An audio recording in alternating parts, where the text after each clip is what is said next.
Azərbaycandır. Bakı vaxtı ilə saat 20-dir.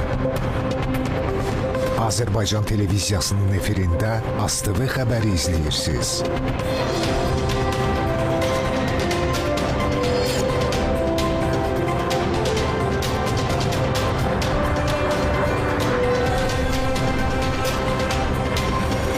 Xətai rayonu Babək prospektində içməli su xəttində baş verən qəzanın fəsadları aradan qaldırılıb. Yolun bir hissəsinə yığılan su tullantı su xəttlərinə yönləndirilib. Əhalinin su ilə təchizatında problem yaşanmayıb.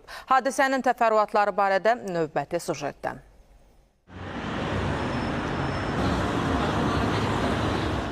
İçməli su xəttində baş verən qəza Xətai rayonu Babək prospektində yolun bir hissəsinin suyun altında qalmasına səbəb oldu.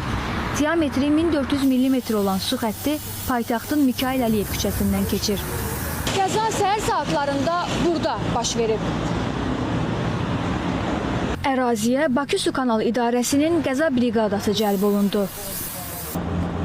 Axıntının qarşısı alınıb və xəttə təmir bərpa işlərinə başlanılıb. Qəza nəticəsində yığılan sular tullantı su xəttlərinə istiqamətləndirilib.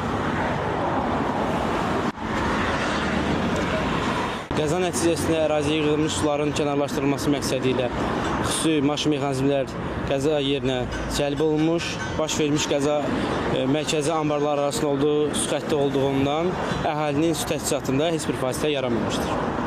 İri şəhərlərin Birləşmiş Su Təchizatı Xidmətindən su xəttinin partlaması təbii qəza hadisəsi kimi qiymətləndirildi. Şamilə Şamil qızı Rüstəm Abdullayev, ASTV Xəbər.